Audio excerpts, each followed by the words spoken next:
Hey, I'm Jeff with REI Master U. I'm Yoshi Shiraki with Utah Home Sweet Home. And we're here for Deals A to Z with... Jonas Otsuji. Awesome. Good to have you, Jonas. Thank you. Yoshi and I are doing this podcast on Deals A to Z, where we're taking a single deal for about 30 to 40 minutes and analyzing it from acquisition through rehab, through disposition, getting rid of it, and all the lessons that our investors have learned. We're really excited to have Jonas here today. Yep. So, just want to get a little bit about your background in real estate. Sure. Where you're coming from. Okay, so I made the huge mistake of going into the restaurant business, and I thought that's what I wanted to do.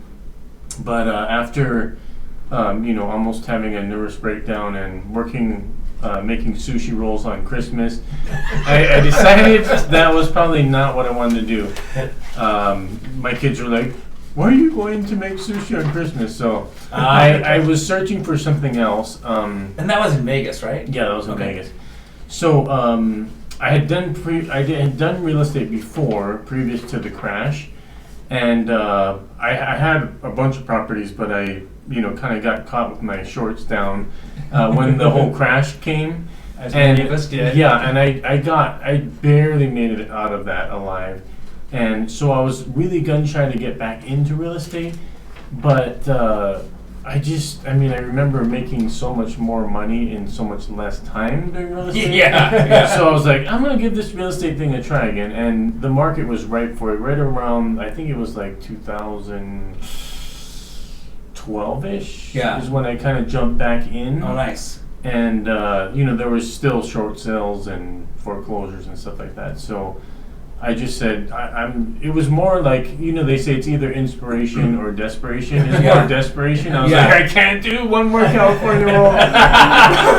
Please. Plus the samurai's death is just so hard. Yeah. What's that called when... Harakiri. Yeah, that we just... Or harikari in Utah. Yes. Oh, man. Very cool. So then... About, in earnest, about 8 years in real estate. Yeah. Even though you had done some real estate prior, but where you've been focused on being a real estate investor. Yeah, so let's see. Let me do the math here. I'm not that good at math, even though I'm about Asian. 8 years. About 8 years. Good. So, yeah. Cool. Good. So actually, in the greater scheme of real estate investors, you're kind of in that middle area. The newbies think, my first year I'm new, after that I'm an experienced investor. That is absolutely not true. No. You're a newbie for probably 3 to 8 years, I would say. Yeah. At least 3 to 5. There's still stuff that I don't still know, learning. and then I call you. I'm like, is this legal? So 3 to 5 years, that's a newbie stage, and then maybe that 5 to even 15 years, you're kind of in the good, solid investor phase. But then, if you stay in it long enough, then you built up the assets and the things. Then your whole kind of investing strategy changes. It's about moving up and consolidating and 1031s and a whole different set of strategies. Yeah. So it is a lifelong endeavor. Oh, yeah. So absolutely. We're very grateful to have you on the show to Thank teach you. us about I this appreciate flip. that. So Thank you for having me. just do a quick intro on this particular project. Yeah. How did you find it? So this one was a short sale. Okay. And I actually found it on the MLS. Okay. Believe it or not. Yeah. But I learned a really good strategy from our mutual friend Randall Wall. Yeah. So what I found is that you really need to think about what's in it for everybody in order to get the deal. Yeah. So I had tried getting short sales, and some of the agents were just not super proactive about getting the deal. Right. Or they were kind of like, I don't know if that's even going to be acceptable to the bank. So Randall taught me a good technique where at the time I wasn't an agent. So I would say I'm not represented, so I would be happy to have you represent me as the buyer. Mm-hmm. And that way there's just, another 3% incentive to at least actually try. hustle. Yeah. So it's amazing how that changed my game. Like, all of a sudden people are like, oh yeah, I'm going to go talk to the bank tomorrow, and I'll follow up with them. And, cause it's like, they're just thinking, they're getting double the commission. Right. Whether that's ethical or not, I don't know, but it worked. I don't know, Jeff, is that legal? Totally. Okay. No, but how many times have we now heard this, Yoshi? Yeah. It is establishing relationships. Yep. making everybody else happy. Yep. And not so worried about what dollars you're going to put in your own pocket. Yep. Absolutely. Holy cow! That has been the universal theme of this show.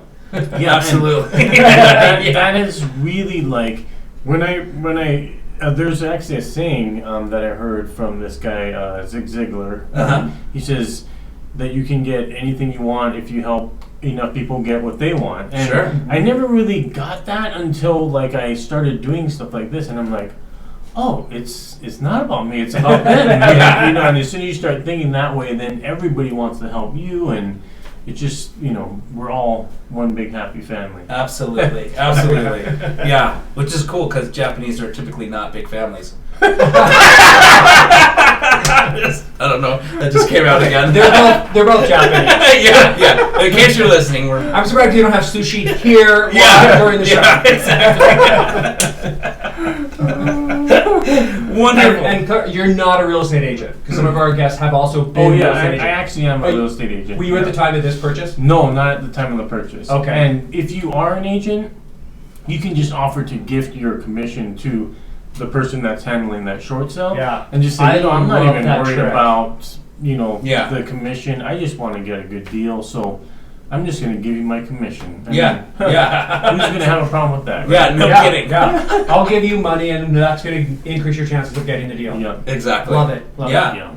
Well, what attracted you to this particular deal? Money. No. Nice. That's about it. Okay, next question. No, so it was one of those homes where you walk into it and you immediately start to like oh man, fresh air. Cat pee smell. It's like beyond. It's like a big whiff of Ajax. It's just like pure ammonia and just Windex. I don't know what it was, but it was Clorox. And you're smelling money. Yeah, exactly. I actually learned to love that gag reflex. Oh, money. Here comes some money.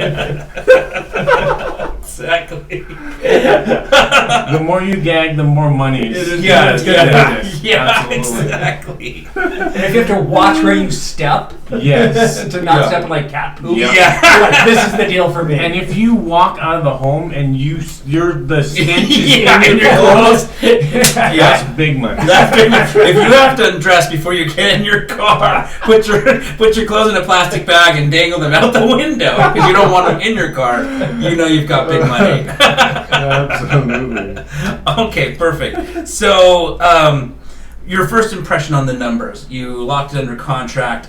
You went through the house, probably got an estimated repairs. What was your first impression on those numbers? Like, let's go, or renegotiate? So another just golden nugget of a tip. I read this book from Ron LeGrand. It was actually a course, or not Ron LeGrand. It was Carlton Sheets. Okay. Yep. So he said, he's like, if you're not slightly embarrassed by your offers, you're probably offering too much. So I first threw out a number where I was like, okay, if I get it for this price, it's a no-brainer. Like, I'm gonna make money. So I just did that. I threw out the number. I think it was 110. And I was like, even if they counter back, I'm still gonna make some money. Yeah. So I just run everything. What I do is, as soon as I get it under contract, I'll have my contractors go out there, give me some hard numbers. Yeah. And obviously there's always add-ons and stuff that you can't see, but I always factor in an extra like 5 to 10 grand on top of that, in case. Yeah, just in case. But so I have as many hard numbers as I can. I got holding costs, resale costs, rehab costs, and then there's that buffer in there as well. And then I just, like normally I would factor in like 3 months, but I'll add in an extra 3 months just in case like a contractor disappears, back to Mexico, which has happened to me before. It's like, where is that guy? Oh, he's in Mexico. Oh, that sucks. I didn't even know he was Mexican. I'm half Mexican too. just to clarify to the listeners, half Mexican as well. Beautiful. Yeah, so you got under contract for 110, so you got your offer. What you offered, even though slightly embarrassed by the offer, you got it. Got it, yeah. That's great. Perfect. Yeah. And it probably was due to the relationship with the agent of working that and offering him. You just made yourself look better. Yeah, and it was like amazing because up until that point, I had never tried that strategy, and it was just amazing how much more proactive they were. You know, it's just amazing how much a few extra dollars can light a fire under somebody. Yeah, absolutely. You know, it's really funny. A little bit people ask you, "Hey, can I take you to lunch and pick your brain?" I'm like, "Well, my time is too valuable. Exactly. Lunch to give away free stuff. Yeah, and I'm worth more than a hamburger at McDonald's." Right. I've learned that is code for I'm too cheap to pay you for your knowledge. So I'm gonna buy you dinner at Denny's or something. But to them, that is a big value thing. Yeah, I think it is. You know, giving like a T-shirt away and these little kinds of gifts that are meaningless as far as what it costs us. That little kind gesture, that little extra bit to the other person, on their end, it could be a really big deal. Yeah. Oh, absolutely. And it could push you over the edge to get you what you need. So, and this, because pretty much everything that I learned was from some type of mentor. So, to your point about, can I pick your brain? Like that's like the worst way to start.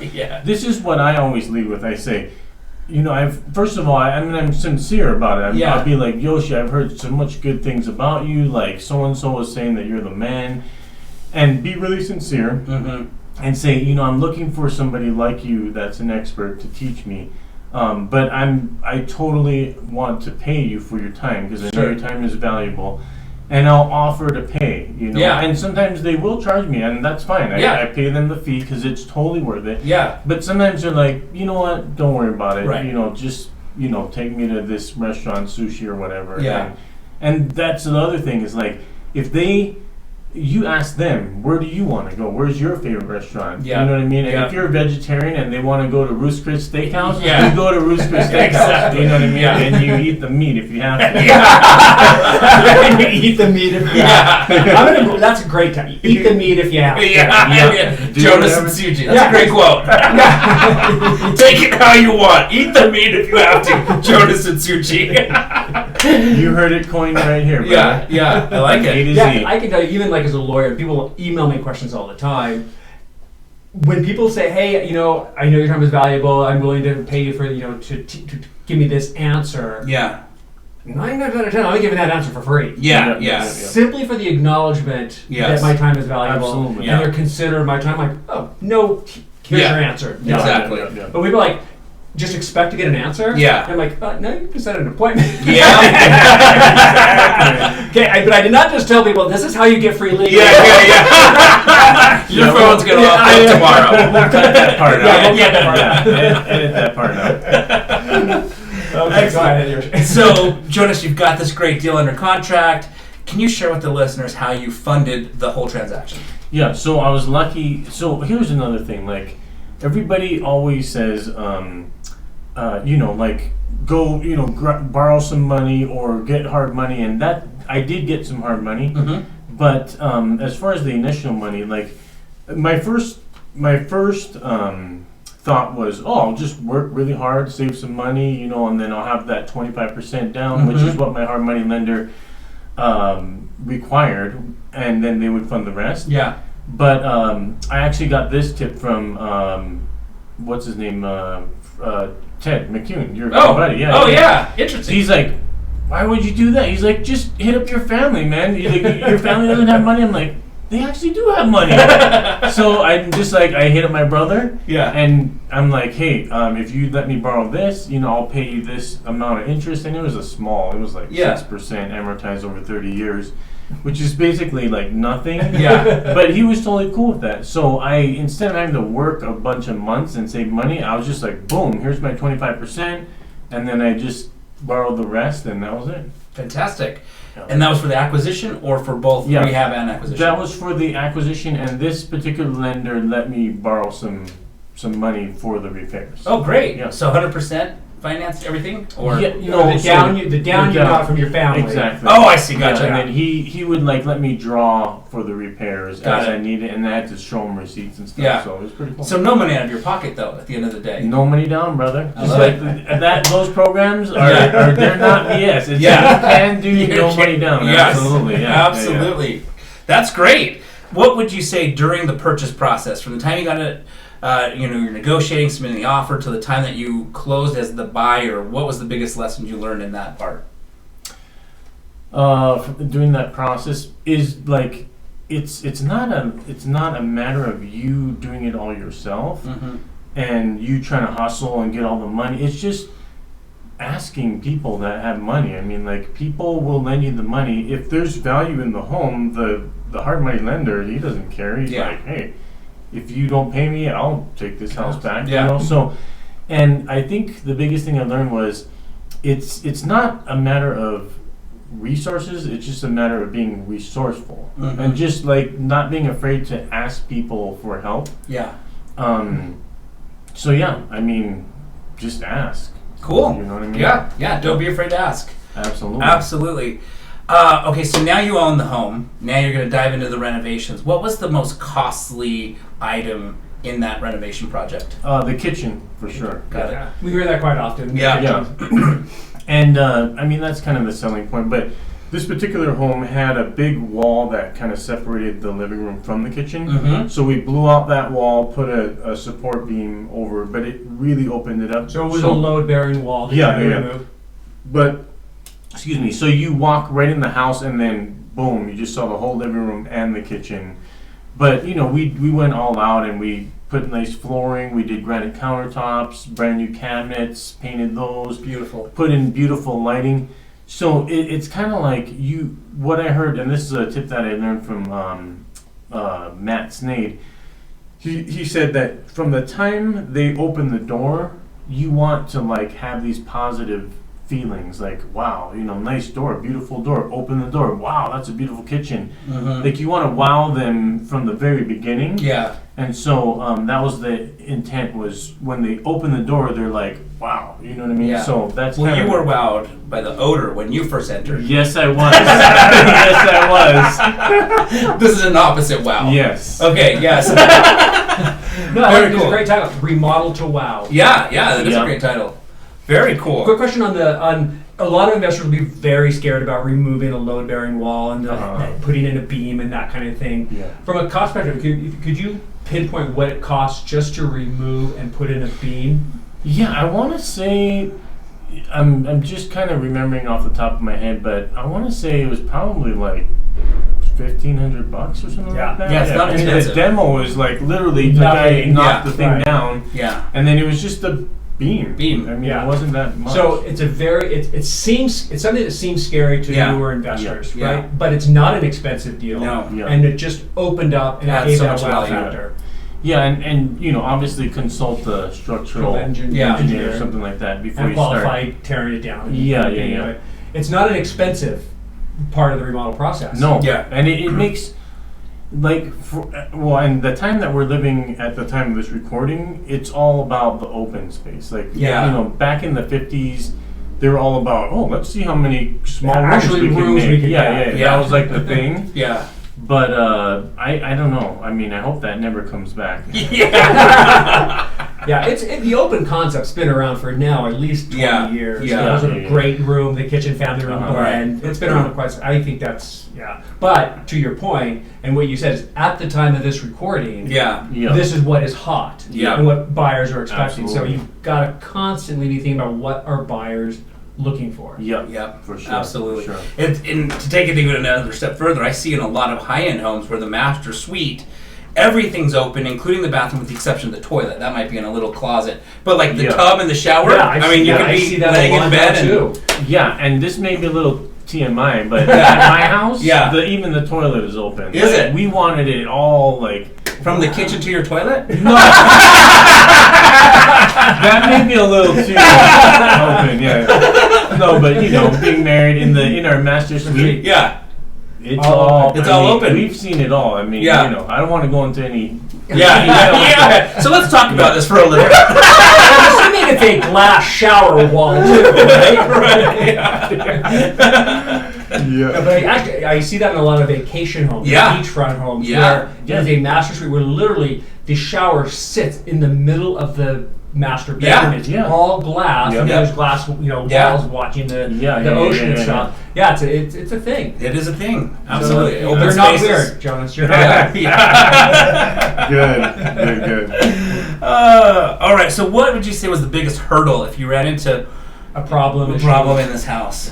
Contractors. I mean, it's been like the Achilles heel of my career as a real estate person. The contractors, what I've learned is as long as you call them out, well, first of all, you have to have a relationship with them. Like, you have to be respectful. You have to, treat them well, pay them well. I am very, very, through bad experiences, when people are too cheap, it's probably not a good idea. Right. Just because they end up feeling like they're taken advantage of, and then they bail or jump on another job. So, I'm about paying people a sustainable wage. In fact, I want to pay them more if I can. Yeah. You know what I mean? Yeah. Just so that they're excited to do the job and they do a good job. But basically what I've learned is you have to, this sounds so elementary, but you obviously have to get everything in writing. Yeah. And you need to let them know, you can't lend them money or, pay them up front or, stuff like that. But you just have very clear terms of what you expect from them and what they expect from you. Mm-hmm.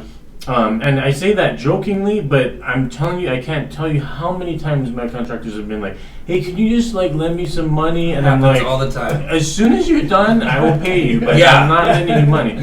But then really staying on top of it. And if you see something that is clearly unacceptable, just bring it up to them in a nice way and be like, hey, that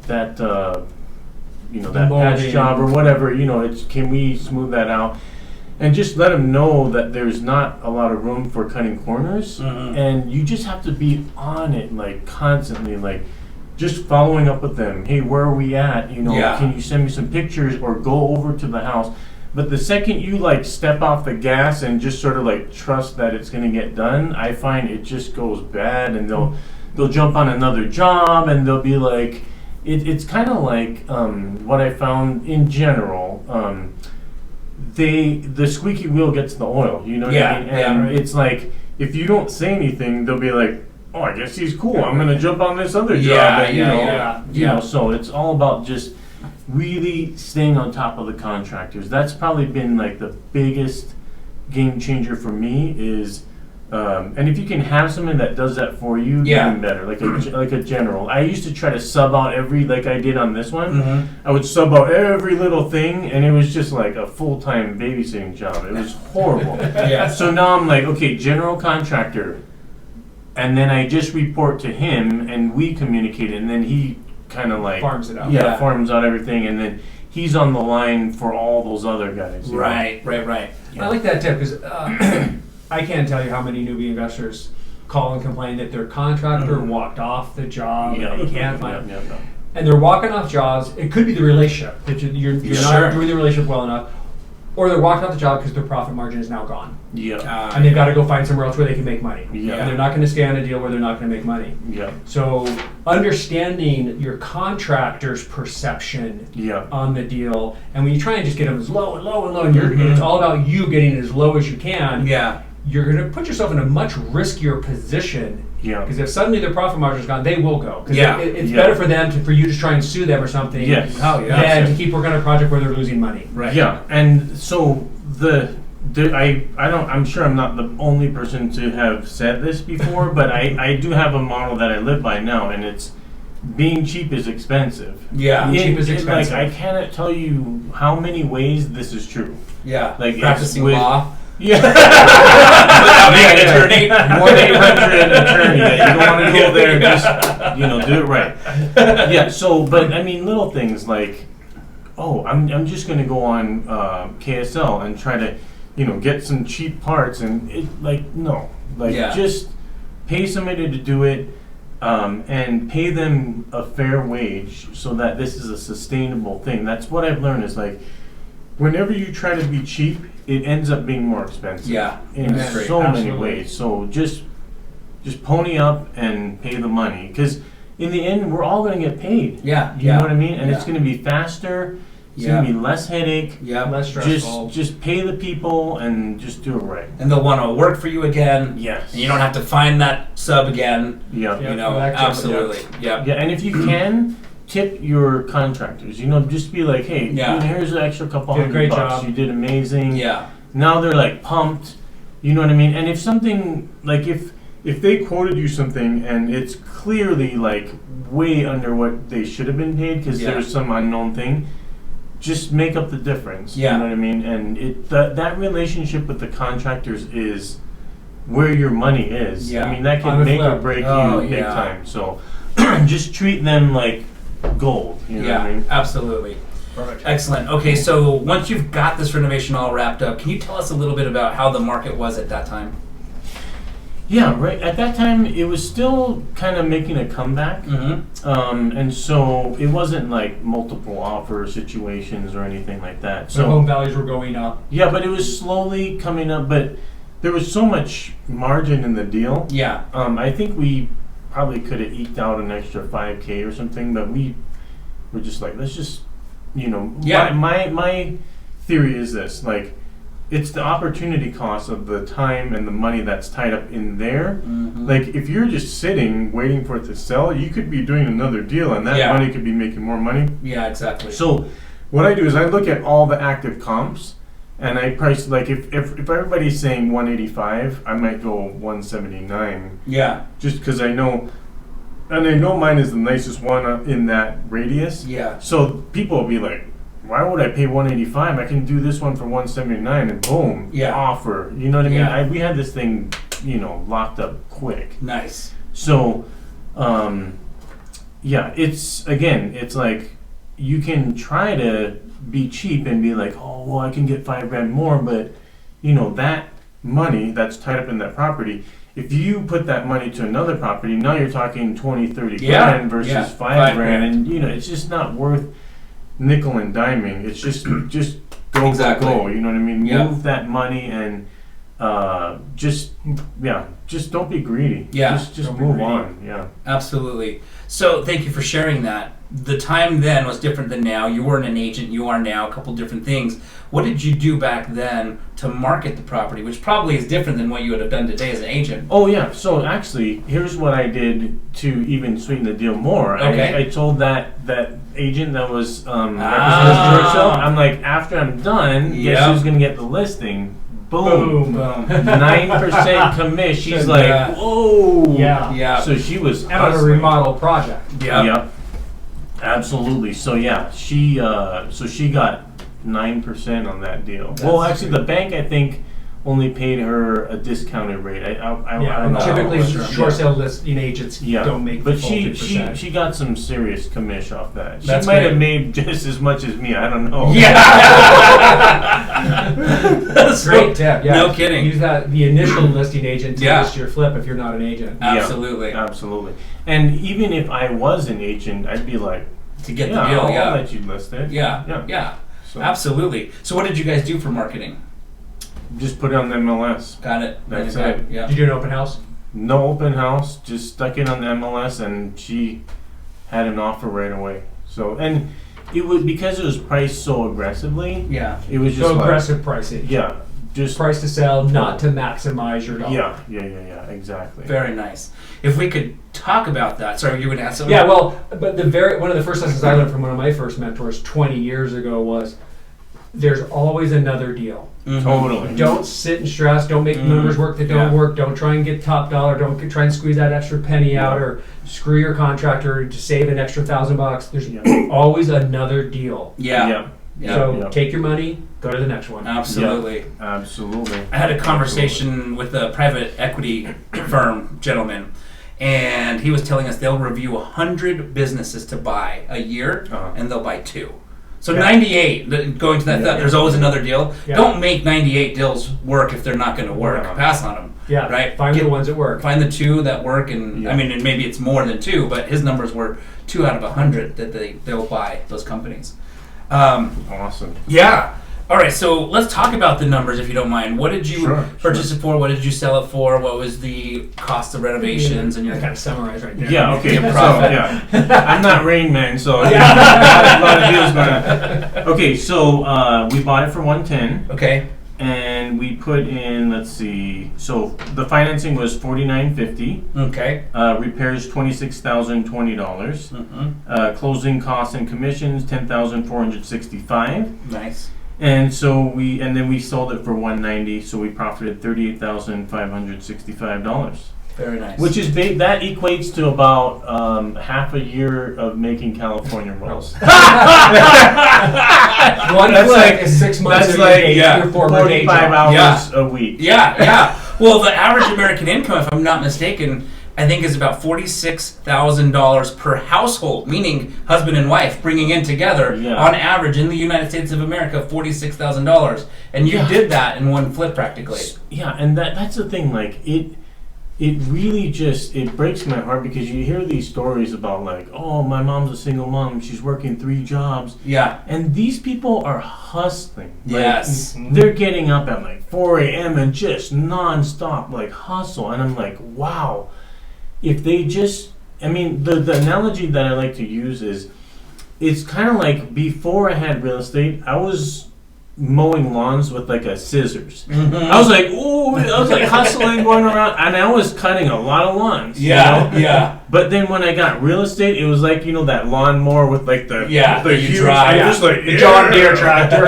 You know what I mean? It's just so much more efficient. Yeah. And so it's just, I mean, it sounds funny, but my model as I get older is, and it's not being lazy, it's just being more efficient. Oh, so it's less work, more money. Like, what can I do to do less work and make more money? Yeah. I think that's the end goal for every entrepreneur. Work less, make more money. Yeah, for sure. Yeah. For sure. So, question on your numbers and choosing, like I noticed that you actually made more money than the rehab. Mm-hmm. The typical rule of thumb that a lot of investors use is like, I want to make in profit what it's going to cost me to rehab, which pretty much kind of is a double margin from your purchase price, and you kind of do all the costs.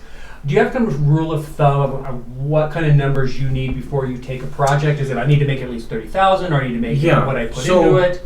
My bare minimum is $20,000, but that's not because I'm not going to be happy if I make 15. It's because if I think I'm going to make 20, but I run into a problem that's going to cost another 10, then at least I'm going to make 10. Like, I'm happy to make 5 if I'm not the one hustling and doing all the work. Yeah. And it's dependent on the price point of the neighborhood, right? You're not going to want to make 5 doing $1 million house. Yeah, no, for sure. Yeah. I mean, and I don't want to say I'd be happy, but I wouldn't be like super bummed. Yeah. I mean, the only time I would ever be bummed is if I've lost money. Sure. And I have lost money before. Yeah.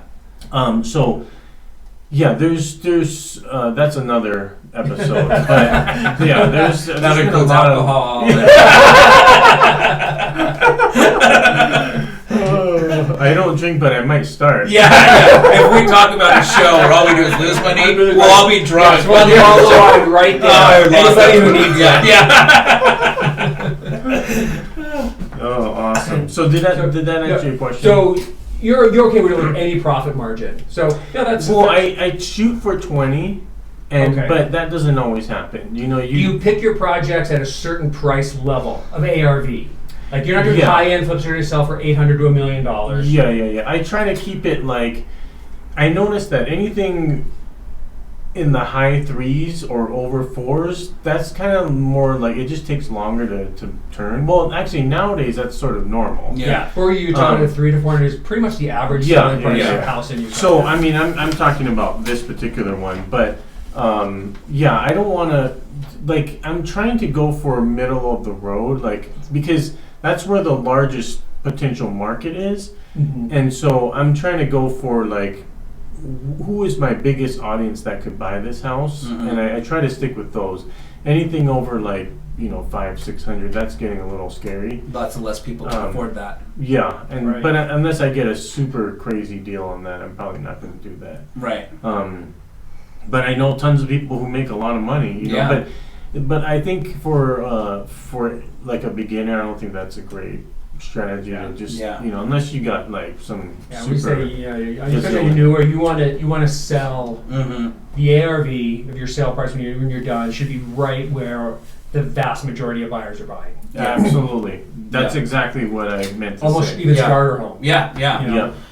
And depending on where you are in the market, this information is basically called the median price point, right? And so if you live in Los Angeles, the median price point is significantly higher than the median price point here in Salt Lake. Right. But our median property is probably more expensive than, let's say, Kansas City, right? So wherever you're playing in the market, if you're listening to this, call an agent and ask what's your median price point, and that's going to be your safest game plan. Exactly. Perfect. Jonas, last question. What was the biggest lesson you learned in the sale of the home? Once it was done being renovated, now you've listed it. What was the biggest lesson? Just price it right. Okay. I mean, so here's the thing.